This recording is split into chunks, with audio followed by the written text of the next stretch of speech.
Channel viewers எல்லாருக்கும் வணக்கம். இன்றைக்கி டேட்டு பார்த்தீங்கன்னா 19 ஜனவரி 2026. ஸோ இன்றைக்கி பார்த்தீங்கன்னா நான் ஒரு டவுன் சைட் ட்ரேடு தான் எடுத்திருந்தேன். அந்த டவுன் சைட் ட்ரேடு வந்து நான் க்ளோஸ் பண்ணிட்டேன். நான் இன்றைக்கி என்ன கான்செப்ட், என்ன ஸ்ட்ராட்டஜி நான் ஃபாலோ பண்ணுறேன், என்ன ஸ்ட்ராட்டஜி ப்ரொவரம் இன்றைக்கி வந்து நான் டவுன் சைட் ட்ரேடு எடுத்தேன்றது வந்து நான் இந்த வீடியோவில் நான் வந்து பாஸ்ட் 5 இயர்ஸ் டேட்டாவை எடுத்து வச்சு நான் எக்ஸ்பிளைன் பண்ணி நான் சொல்கிறேன். இன்றைக்கி பார்த்தீங்கன்னா ஒரு 15 லாட்டு 25,700 கால் ஆப்ஷனை தான் நான் செல் பண்ணியிருந்தேன். இன்றைக்கி எனக்கு என்ன ப்ராஃபிட்டில் நான் க்ளோஸ் பண்ணேன்னு பார்த்தீங்கன்னா ஒரு 11,300 பக்கம் வந்து நான் ப்ராஃபிட்டில் தான் இன்றைக்கி நான் க்ளோஸ் பண்ணிட்டேன். என்னோடய ஆர்டர் ஹிஸ்ட்ரியை நான் எடுத்துகிட்டு போய் காட்டுறேன். ஆர்டர் ஹிஸ்ட்ரியில் பார்த்தீங்கன்னா காலையில் 9:30 பக்கம் வந்து நான் வந்து இந்த ட்ரேடை நான் எடுத்திருக்கேன். அதுக்கப்புறம் ஒரு 12 மணி பக்கம் வந்து இந்த ட்ரேடை வந்து நான் க்ளோஸ் பண்ணிட்டேன். நான் வந்து பார்த்திங்கன்னா ஒரு 35 ரூபா பக்கம் இருக்கும்போது நான் ட்ரேடை எக்ஸிக்யூட் பண்ணேன், செல் பண்ணேன். அதுக்கப்புறம் 24 ரூபா பக்கம் வரும்போது நான் க்ளோஸ் பண்ணிட்டேன். அது என்னென்னா மார்க்கெட் வந்து கொஞ்சம் ரிவர்சல் ஆகிற மாதிரி ஒரு சில விஷயங்கள் எனக்கு என்னோடய எக்ஸ்பீரியன்ஸில் நான் பார்த்த வரைக்கும் ரிவர்சல் ஆக ட்ரை பண்ணுற மாதிரி இருந்ததால் எனக்கு இதுவே போதுன்ட்டு நான் க்ளோஸ் பண்ணிவிட்டேன். இந்த சார்ட்ஸ் நான் பாஸ்ட் டேட்டாவோட சார்ட்ஸ் எடுத்து வச்சு நான் இப்போ எக்ஸ்பிளைன் பண்ணி காட்டினா உங்களுக்கே நல்லா புரியும். 2021 போவோம். அதில் வந்து நான் ஃபாலோ பண்ணுற ராவனில் டவுன் சைடு தான் ஃபஸ்ட்டு நான் ட்ரேட் எடுத்தேன். அதில் வந்து டைப் 1. ஸோ இந்த ஸ்ட்ராட்டஜி ப்ரோக்கர் தான் நான் எடுத்தேன். இதில் வந்து நம்ம ஸ்டாப் லாஸ் போன ட்ரேட்ஸை எடுத்து வச்சு எக்ஸ்பிளைன் பண்ணுறேன். ஏன்னா அதுதான் வந்து ரிவர்சல் ஆகிருக்கும். இந்த எக்ஸாம்பிளே நான் எடுத்து வச்சு சொல்கிறேன். ஸோ இன்றைக்கி வந்து எக்ஸாம்பிள் பார்த்தீங்கன்னா ஒரு சிமிலராக இந்த டேட்டு பிரகாரம் இருக்கும். இது வந்து 18/1/2021 நடந்துச்சு. ஸோ ஓரளவுக்கு சிமிலராக இருக்கும். இப்போ நான் என்ட்ரி எடுக்கணும், எப்போ எடுக்கணும், இந்த S1 தாண்டி க்ளோஸ் வைக்கும்போது டவுன் சைடு என்ட்ரி எடுத்துப்பேன். ஸ்டாப் என்னோடய டார்கெட் வந்து S2 S3 50% வந்து என்னோடய டார்கெட் வைப்பேன். பட் அது வரைக்கும் போகலை. நான் ஏன் இந்த ட்ரேடை வந்து நான் க்ளோஸ் பண்ணிட்டேன்னா S2 S3 50% வரைக்கும் தான் என்னோடய ஆக்சுவல் டார்கெட்டு. பட் நான் ஏன் க்ளோஸ் பண்ணுறேன்னா இந்த மாதிரி நிறைய டைம் ஒரே இடத்த வந்து ரெஸ்பெக்ட் பண்ணுறது, ஸோ இந்த மாதிரி விஷயங்கள்லாம் நடக்கும். அந்த லோவை தாண்டி பிரேக் பண்ண முடியாமல் ரொம்ப நேரம் எப்படியே ஏன்னா இது டார்கெட் போனோன்னா ஈஸியாகவே டார்கெட் ஃபஸ்ட் ஆஃப்லேயே ஒரு 12-1 மணிக்குள்ளே கூட போகணுன்னா போகலாம்.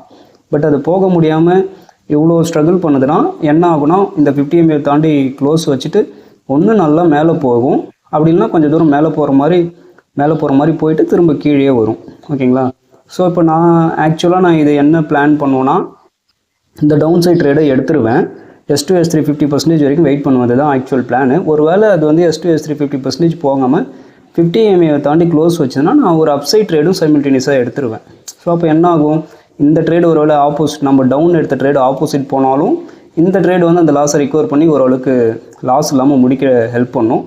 அப்படி இல்லை இந்த ரெண்டாவது எடுத்த ட்ரேடு வந்து மேலே போக முடியாமல் திரும்ப கீழே வந்தாலும் ஓரளவுக்கு லாஸ் இல்லாமல் என்னால் வந்து அந்த டேவை வந்து முடிக்க முடியும். ஸோ அதனால் வந்து ஆக்சுவலாக நான் 2 ட்ரேட் எடுத்துக்குவேன். ஸோ இப்படி பண்ணும்போது பார்த்தீங்கன்னா பெருசாக ப்ராஃபிட்டும் இருக்காது, பெருசாக லாஸும் இருக்காது. ஓகேங்களா? இதுதான் ஆக்சுவலாக நடந்திருக்கும். ஸோ அப்படி இருக்கும்போது எனக்கு வந்து ஒரு 11,300 பக்கம் வந்து நான் ப்ராஃபிட்டில் இருக்கிறதுனால இதுவே எனக்கு பெட்டராக தான் தோணுச்சு. டவுட் இருந்ததால் 100% கான்ஃபிடென்ட் இருந்தால் அந்த ட்ரேடை நம்ம எடுத்து வச்சுட்டு கம்மனு உட்காரலாம். பட் கொஞ்சம் ரொம்ப நேரம் ப்ரைஸ் ஆக்ஷன் அப்படியே சைட்வேஸ் கொடுத்துட்டு கொஞ்சம் கொஞ்சமாக ஹையர் ஐஸ் ஃபார்ம் ஆகிற மாதிரியே இருக்குது, அப்சைடு போகிற மாதிரியே தெரியறதுனால எதுக்கு தேவையில்லாமல் நம்ம அது இன்னொரு ட்ரேடும் எடுக்க தான் போகிறோம். ரெண்டும் பிரேக் ஈவன் இல்லை சின்ன ப்ராஃபிட் சின்ன லாஸ் இந்த மாதிரி தான் முடிய போகுது. அதுக்கு ஆக்சுவலாக இந்த 11,300 சில்லற ப்ராஃபிட் இருக்கிறதே பெட்டருன்றதுனால நான் அந்த ட்ரேடை வந்து அதோட நான் க்ளோஸ் பண்ணிட்டேன். ஓகேங்களா? ஸோ இதுதான் இன்றைக்கி நடந்த ப்ரைஸ் ஆக்ஷன். இதில் சார்ஜஸ் பார்த்திங்கன்னா எனக்கு ஒரு 158 ரூபா சார்ஜஸ் வந்திருக்கு. ஓகேங்களா? ஸோ அதே போல் வந்து நான் வந்து லாஸ்ட்டாக வெள்ளிக்கிழமை அதுக்கப்புறம் வந்து புதன்கிழமை இந்த 2 நாள் வந்து நான் வீடியோஸ் எதுவும் அப்டேட் பண்ணலை. பொங்கல் டைம்ன்றதுனால கொஞ்சம் என்னால் வீடியோஸ் எடுத்து எடிட்டிங் பண்ணி போட முடியல. ஸோ அந்த 2 நாள் வந்து நான் என்ன பண்ணேன், என்ன ப்ரைஸ் ஆக்ஷன் படி ட்ரேட்ஸ் வந்ததுன்றதையும் இப்போ நான் காட்டுறேன். ஓகே, நான் வந்து நவம்பர் 10th நான் ட்ரேட் பண்ண ஸ்டார்ட் பண்ணி நான் பண்ணிகிட்ருக்கேன். ஸோ இப்போ வரைக்கும் இருக்க ரிசல்ட் என்னென்னு பார்த்தீங்கன்னா 2,09,000, அதாவது நேற்று வரைக்கும் 18 ஜனவரி 2026 வரைக்கும் இருக்க டேட் வரைக்கும் 2,09,000 வந்து நான் ப்ராஃபிட்டில் தான் இருக்கேன். அதில் வந்து ஒரு 2 நாள் என்ன நடந்துச்சுன்னு நான் சொல்கிறேன். ஒரு நாள் புதன்கிழமை பார்த்தீங்கன்னா நான் ட்ரேடே பண்ணலை. எனக்கு வந்து நல்ல ஒரு ஹை ப்ராபபிலிட்டியான ட்ரேடிங் செட்டப், ஒரு ஸ்ட்ராட்டஜி ப்ரோக்ராம் அன்றைக்கி ட்ரேடு வராததுனால நான் வந்து அன்றைக்கி ட்ரேடு எடுக்கலை. ஃப்ரைடே பார்த்தீங்கன்னா நான் ட்ரேடு எடுத்தேன். ஒரு 2,700 பக்கம் வந்து எனக்கு லாஸில் தான் முடிஞ்சுது. ப்ளஸ் ப்ரோக்கரேஜ் சார்ஜஸ்லாம் சேர்த்தா எனக்கு வந்து ஒரு 3,108 ரூபா வந்து அன்றைக்கி லாஸில் தான் நான் முடித்தேன். எக்ஸாம்பிள் பாஸ்ட்டு சார்ட் எடுத்து வச்சு நான் காட்டுறேன். அன்றைக்கி என்னென்னு பார்த்தீங்கன்னா ஃபஸ்ட்டு ஒரு ட்ரேடு அப்சைட் ட்ரேடு தான் நான் எடுத்திருந்தேன். 25,700 புட்டை செல் பண்ணியிருந்தேன். அது வந்து எனக்கு ஒரு 19,600 லாஸில் தான் முடிஞ்சுது. திரும்ப ரிவர்சல் ஆகும்போது இன்னொரு ரிகவரி ட்ரேடு, அட்ஜஸ்ட்மெண்ட் ட்ரேடு ஒன்று நான் எடுத்தேன். டவுன் சைட் ட்ரேடு எடுத்தேன். 25,800 காலை செல் பண்ணி அதில் வந்து ஒரு 17,000 ப்ராஃபிட்டில் முடிச்சதால் நெட்டாக எனக்கு ஒரு 2,700-800 பக்கம் எனக்கு வந்து லாஸ்ட்டில் தான் அன்றைக்கி முடிஞ்சுது. ப்ளஸ் அது கூட சார்ஜஸ் சேர்த்து ஒரு 3000 ரூபாய் வந்து அன்றைக்கி 3100 ரூபாய் வந்து லாஸ்ட்டில் தான் எனக்கு அன்றைக்கி புக் பண்ணேன். ஓகேங்களா, ஃப்ரைடே வந்து எனக்கு ஒரு 3100 ரூபாய் லாஸ்ட்டில் தான் புக் பண்ணேன். அது என்ன ப்ரைஸ் ஆக்ஷன் பிரகாரம் நான் ட்ரேட் எடுத்தேன்றதை இப்போ போய் நான் காட்டுறேன். நம்ம ரேண்டமாக ஏதோ ஒரு இயர் எடுத்துப்போம், 2024 எடுத்துப்போம். அதில் வந்து G1 ப்ரோக்ராம் தான் எனக்கு ட்ரேடு. ஃபஸ்ட்டு நான் எடுத்தது வந்து அப்சைட் ட்ரேட் தான், அதனால் அப்சைட் போய்க்கிறேன். அதில் வந்து டைப் 1 ப்ரோக்ராம் தான் நான் எடுத்திருப்பேன். ஸோ அதுவும் நான் எடுத்துக்கிறேன். அதில் வந்து ஸ்டாப் லாஸ் போனதே நம்ம எடுத்துப்பேன். ஏன்னா இன்றைக்கி ஃபஸ்ட்டு எடுத்த ட்ரேடு ஸ்டாப் லாஸ் அடிச்சிச்சு, திரும்ப ஆப்போசிட் சைடு எடுத்த ட்ரேடு தான் எனக்கு அந்த லாஸை ரிகவர் பண்ணி கொடுத்துச்சு. அதனால் அது வந்து இந்த ஸ்டாப் லாஸ்ன்ற கேட்டகரியில் தான் நான் வச்சுருப்பேன்.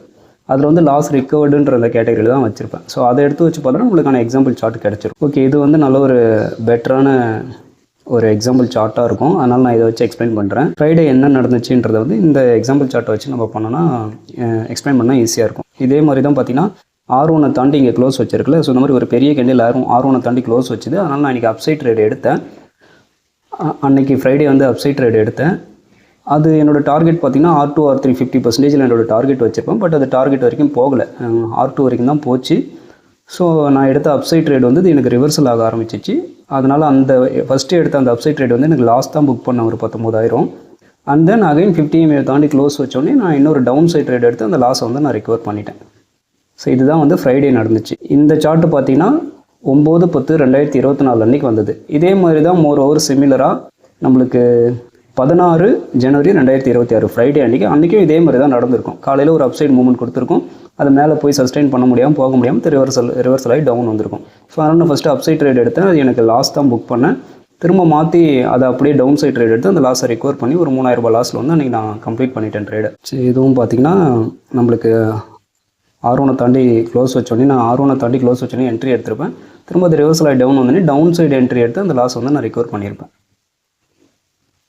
இதுவும் பார்த்திங்கன்னா R1 ப்ரீவியஸ் ஐயை தாண்டி க்ளோஸ் வச்சோன்னே என்ட்ரி, திரும்ப ரிவர்சல் ஆனோடனே அதில் வர லாஸை அப்சைட் ட்ரேட் எடுத்துருப்போம், அதில் கொடுக்குற லாஸை வந்து ரிகவர் பண்ணி இந்த டவுன் சைட் ட்ரேட் எடுத்து முடிச்சிருப்போம்.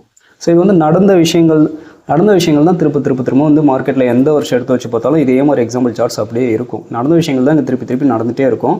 அதை வந்து ஐடென்டிஃபை பண்ணி தான் நான் அந்த பேட்டர்ன்ஸ் வச்சு நான் ட்ரேட் பண்ணுறேன். ஓகேங்களா, ஸோ இப்போ வரைக்கும் நான் வந்து ஒரு 2,10,000 மேலே 2,15,000 வந்து நான் ப்ராஃபிட்டபுளாக தான் இருக்கேன். நான் ட்ரேட் பண்ணி நவம்பர் 10th ட்ரேட் பண்ண ஸ்டார்ட் பண்ணேன். நவம்பர் ஃபுல்லாக வெறும் 10,000 ரிஸ்க் பர் ட்ரேடு தான் எடுத்து பண்ணேன்.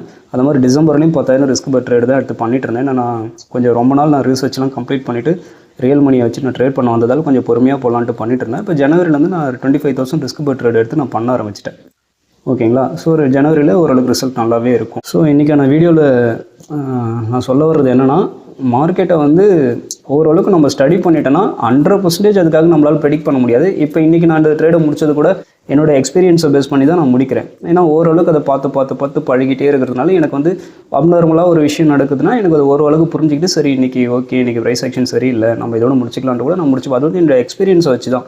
ஓகேங்களா, அந்த எக்ஸ்பீரியன்ஸை வச்சு என்னால் வந்து ஒரு 65-70% டைம் வந்து மார்க்கெட்டை என்னால் ப்ரிடிக்ஷன் பண்ண முடியும். அதுக்காக 100% டைம் எல்லா டைமே என்னால் கரெக்டாக மார்க்கெட்டை ப்ரிடிக்ஷன் பண்ணி நான் எடுக்கிற ட்ரேட்ஸ் எல்லாமே ப்ராஃபிட் போகணுன்னு அவசியம் கிடையாது. அது வந்து நான் வந்து ஒரு சாதாரண மனுஷன் தான், நான் ஒன்றும் கடவுள் கிடையாது. அடுத்த நிமிஷம் என்ன நடக்க போகுதுன்றது வந்து நம்ம முன்னாடியே ப்ரிடிக்ஷன் பண்ணி அதுக்கேற்ற மாதிரி பண்ணுற அளவுக்கு நம்ம ஒன்றும் பெரிய கடவுள் கிடையாது. நானும் ஒரு சாதாரண மனுஷன் தான். ஸோ என்னால் முடிஞ்சது ஒரு 60-70% என்னால் வந்து ஓரளவுக்கு இந்த மார்க்கெட்டை புரிஞ்சுக்கிட்டு என்னால் ப்ரிடிக்ஷன் பண்ண முடியும். ஸோ அதை பேஸ் பண்ணி தான் நான் ட்ரேட் பண்ணுறேன். ஸோ அதே போல் நம்ம எடுக்கிற எல்லா நாளும் இப்போ ஒரு சில நாட்களில் நான் நல்லாவே ப்ராஃபிட் பண்ணுறேன். 30,000, 76,000, 25,000 அந்த மாதிரி ஒரு சில நாட்களில் நல்லாவே நம்மளால் ஸ்கோர் பண்ண முடியும். சில நாட்களில் வந்து 1 ரன்னு 2 ரன்னு இப்படி தான் நம்ம பண்ண முடியும். சில நாட்களில் வந்து விக்கெட்டை காப்பாற்றிக்கிட்டாவே போதுன்ற மாதிரி தான் நம்ம ப்ளே பண்ண வேண்டியதாக இருக்கும். எல்லா நாளும் 6-4 நம்ம அடித்து ஸ்கோர் பண்ண முடியாது. எல்லா மாதத்துலேயும் நம்ம எடுக்கிற ட்ரேட்ஸ் எல்லாம் அப்படி செஞ்சுரி நம்ம போயிட முடியாது. ஓகேங்களா, மார்க்கெட் கண்டிஷன் எப்படி இருக்கோ அதுக்கேற்ற மாதிரி தான் நம்ம பண்ணணும். அப்போ தான் அது கொடுக்கறது என்ன கொடுக்கணும்னு இருக்கோ அதை தான் கொடுக்கும், அதை தான் நம்ம எடுத்துக்க முடியும். சில நாட்கள் ரொம்ப ஒஸ்ட்டாக இருக்கும், அன்றைக்கெலாம் நம்ம விக்கெட்டை காப்பாற்றிட்டு நம்ம வந்துட்டாவே போதும். அடுத்தடுத்த நாட்களில் போயிட்டு நம்ம மேட்ச் விளையாடணும். ஓகேங்களா, ஸோ அப்படி தான் ஒரு கிரிக்கெட் மாதிரி தான்.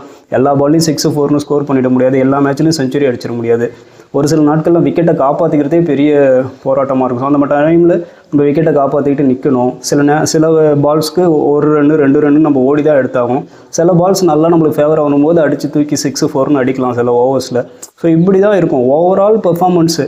ஒரு ஒரு மாதம் ஃபுல்லாக பண்ணி என்ன பெர்ஃபார்ம் பண்ணுறோம், 3 மாதத்துக்கு ஒரு தடவை நம்ம பார்க்கலாம், 6 மாதத்துக்கு ஒரு தடவை பார்க்கலாம், இல்லை இயர்லி ஃபுல்லாக நம்ம ப்ளே பண்ணிவிட்டு நம்ம எப்படி கன்சிஸ்டண்ட்டாக பண்ணதுனால என்ன ரிசல்ட் வந்திருக்கு, நம்ம எப்படி பெர்ஃபார்ம் பண்ணியிருக்கோன்றத லாங் டேர்முக்கு தான் நம்ம பார்க்கணும். டெய்லி நம்ம என்ன பண்ணுறோன்றதை பார்க்கக்கூடாது இதில். ஓகேங்களா? ஸோ இந்த வீடியோ உங்களுக்கு கண்டிப்பாக யூஸ்ஃபுல்லாக இருந்திருக்கும்னு நான் நம்புகிறேன். இன்றைக்கான வீடியோ இவ்வளோ தான்.